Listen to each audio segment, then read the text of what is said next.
Bendiciones para todos. Continuamos con nuestro estudio de la serie titulada Los pecados capitales. En esta lección estudiaremos el pecado de la pereza. La palabra capital, refiriéndose a los pecados capitales, proviene en primera instancia del latín capitales, que significa perteneciente o relativo a la cabeza, es decir, principal, grande. Por lo tanto, un pecado capital significa un pecado que se considera que es propiciador o emulador o generador de otros pecados. Hay una pequeña imprecisión en su explicación, puesto que la palabra capital no se refiere a la magnitud, grandeza o tamaño del pecado, sino al hecho de que estos originan otros pecados. La lujuria, por ejemplo, es un pecado que origina otros pecados como son el abandono de Dios, de sus mandamientos, ruptura de la paz en las relaciones con otras personas y demás. La soberbia, por ejemplo, lleva consigo a la vanidad, la altanería, la ofuscación que no atiende razones y piensa que lo sabe todo. Si bien es cierto que no existe en la Sagrada Escritura un listado expreso de pecados capitales, los cristianos a partir del siglo VI, con el obispo de Roma, Gregorio Magno, comenzaron a llamarle capitales a estos pecados, que sí tienen referencia en las Sagradas Escrituras, mas no como una lista expresa. Con respecto de la pereza, decimos que la pereza es un acto de rebeldía contra el Señor Dios. El Señor nos creó con un sentido de propósito para que pudiésemos ser productivos. Cuando elegimos ser perezosos, somos culpables de despilfarrar, porque cada uno de nosotros ha recibido un regalo especial que está desperdiciando. Primera de Pedro 4:10 habla acerca de ello. Los perezosos viven en una burbuja de egoísmo. Lo único que les interesa es conseguir lo que quieren. Esto está en conflicto directo con la Biblia, que nos dice que hemos de estimar a los demás como más importantes que nosotros mismos, conforme dice Filipenses 2:3. Por ejemplo, cuando somos deliberadamente lentos en nuestro trabajo, no estamos considerando a nuestro jefe como importante. Estamos llamados a andar en disciplina y servicio a Dios. Y al Señor no le agrada que abordemos el trabajo con una actitud negligente. En Jeremías 48:10 habla respecto de ello. Por todo lo que hagamos bien en la vida, Dios nos recompensará. Por todo lo que hagamos mal, también Dios nos tomará en cuenta para disciplina y castigo. La gente a menudo presenta excusas por su pereza. Culpan a su entorno familiar, su baja autoestima o una situación negativa. Pero Dios no acepta nuestras excusas. Él nos da instrucciones claras para vencer la pereza.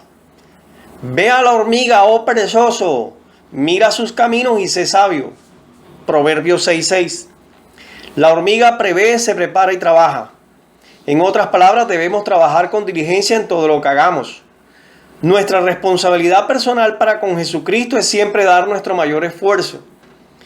Inclinado a la actividad o esfuerzo energético o vigoroso, deberemos aprender, como dice Proverbios 15:19, que el camino del perezoso es como seto de espinos, mas la vereda de los rectos como una calzada. La palabra perezoso tiene su definición en griego como notros, que significa indolente o perezoso. Se traduce perezoso en Hebreos 6:12, donde se pone en contraste con una constante y confiada esperanza. También la pereza ha sido catalogada como la tristeza de ánimo, que nos aparta de las obligaciones espirituales o divinas. Es el más metafísico, entre comillas, de los pecados capitales, refiriéndose a la incapacidad de aceptar y hacerse cargo de la existencia en cuanto tal. Es también el que más problemas causa en su denominación. Se basa en la falta de madurez por generar tristeza y desgano, y suele perjudicar a otras personas a la hora de realizarlo. Se pueden establecer dos clases de pereza. Una pereza espiritual que nos induce a ser apáticos e indiferentes de nuestros deberes religiosos, y una pereza temporal que nos induce a no reconocer y a aceptar los deberes de nuestro propio estado. La pereza es la madre de todos los vicios, por engendrar la ociosidad y la pérdida de tiempo, al mismo tiempo que origina la ignorancia y lleva a la incapacidad. La virtud opuesta a la pereza es la diligencia, la cual nos impulsa a cumplir todos nuestros deberes con exactitud y entusiasmo. Cuando usted está pasando por una depresión, busca la cama.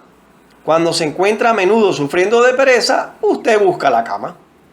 La pereza nos lleva al sueño. En el libro de Proverbios 19:15 nos dicen: la pereza conduce al sueño profundo. El holgazán pasará hambre. El sueño es el medio que utiliza el perezoso para evadir su responsabilidad. Pero no debemos ser perezosos, debemos enfrentar la tensión y los problemas del día a día con dinamismo, energía y fe. Hoy tenemos tensión y problemas. Hoy se sufre de estrés en el tránsito, en el trabajo, en la casa. Todos tenemos problemas de alguna clase. Pero todos, de alguna forma, debemos buscar solución a esa situación. Es importante que entendamos los peligros y las consecuencias del pecado de la pereza. La pereza es pecado. A veces somos rápidos en acusar a alguien porque es un asesino, o porque es homosexual, o porque es fornicario, o porque es un ladrón. Pero la pereza también es un pecado que a veces invade el corazón de los creyentes. Eclesiastés 10:18 dice: por causa del ocio se viene abajo el techo, y por la pereza se desploma la casa. ¿Cuántas veces hemos visto que hay que apretar un tornillo en una puerta y decimos que lo vamos a apretar, pero no lo hacemos y al rato la puerta se desploma? Hay una montaña de ropa por lavar, una montaña de platos por lavar, la montaña de escrituras que hacer si seas abogado. El perezoso no se esfuerza por desarrollar relaciones de calidad con otras personas. Se resiste a cambiar sus actitudes y mantiene unas características ofensivas. Es importante que ataquemos ese pecado terrible que se llama pereza. Proverbios 22:13 nos enseña que el perezoso se vuelve mentiroso por cuanto usted le dice: ¿por qué no hiciste tal cosa? Y le da excusas tales como las que dice Proverbios. Hay un león allá afuera, dice el holgazán, en plena calle me va a hacer pedazos. Tenemos que tener cuidado en no caer en excusas, porque también son pecado y se convierten en mentiras. Proverbios 26:13 dice algo parecido. Hay una fiera en el camino, por las calles un león anda suelto. Y por eso no sale a vender, no sale a trabajar, no sale a buscar trabajo tampoco, y no cumple con sus deberes. Las personas perezosas desarrollan un modo de vida de fracaso. Cuando usted ve a alguien que fracasa, por lo general va a encontrar una persona perezosa. Mi abuela decía: cuelga una hamaca y al rato encontrarás un perezoso en ella. En Proverbios 26:16 dice: el perezoso se cree más sabio que los 7 sabios que saben responder. Eso es lo peor del caso. Usted habla con un perezoso y él se las sabe todas. Usted le dice algo y él se anticipa y le responde. Se cree más sabio que todos, pero no actúa. Es arrogante, orgulloso, y el hecho de no cumplir nunca con los objetivos lo hacen desarrollar ese modo de vida de fracaso. Proverbios 21:25 dice: la codicia del perezoso lo lleva a la muerte, porque sus manos se niegan a trabajar. Es importante que nosotros alcancemos los objetivos que nos hemos propuesto, pero para alcanzarlos tenemos que dejar a un lado la pereza. La Biblia dice que el perezoso es derrotado por la pobreza y la necesidad. Proverbios 6, de 9 al 11 nos dice: perezoso, ¿cuánto tiempo más seguirás acostado? ¿Cuándo despertarás de tu sueño? Un corto sueño, una breve siesta, un pequeño descanso, cruzado de brazos, y te asaltará la pobreza como un bandido y la escasez como hombre armado. Ahora bien, en Proverbios, en el capítulo 24, versos 30 al 34, nos dice: pasé junto al campo del hombre perezoso y junto a la viña del hombre falto de entendimiento. Y aquí que por toda ella habían crecido los espinos. Ortigas habían ya cubierto su faz y su cerca de piedra estaba ya destruida. Miré y lo puse en mi corazón. Lo vi y tomé consejo. Un poco de sueño, cabeceando otro poco, poniendo mano sobre mano otro poco para dormir. Así vendrá tú como caminante tu necesidad y tu pobreza como hombre armado. Debemos trabajar, pero no solo trabajar, sino también almacenar. Esto se llama ahorro. Un padre es bueno para criar 6 hijos, pero 6 hijos no pueden pagar la cuenta del hospital de un padre. Pero si usted es un padre que fue productivo y ahorró y almacenó como las hormigas, usted guardará en el verano de la vida, y cuando llegue el invierno de la vida, se reirá de este invierno, porque allí tiene su renta.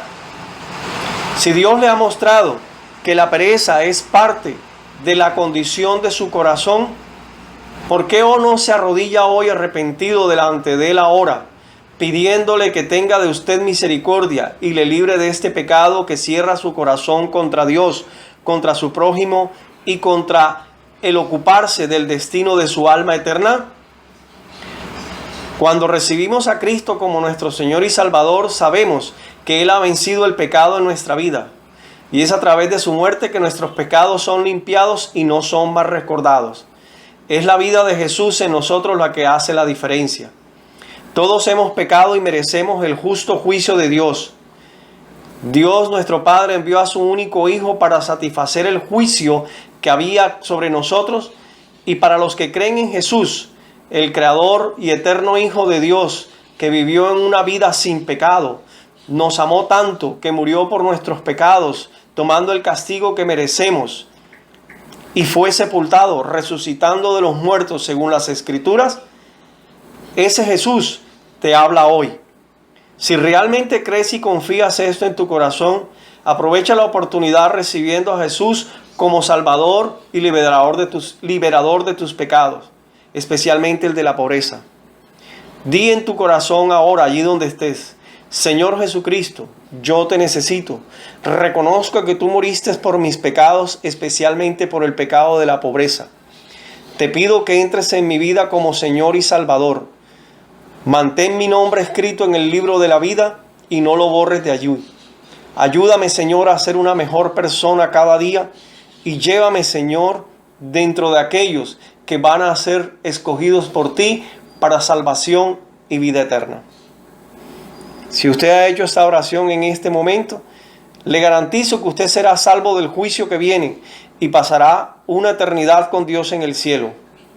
Si ya usted recibió a Jesús en su corazón, confíe, crea y espere una gloriosa herencia para los salvos, la cual está en Cristo Jesús, Señor nuestro, Salvador nuestro y hermano nuestro. Dios le guarde. Bendiciones.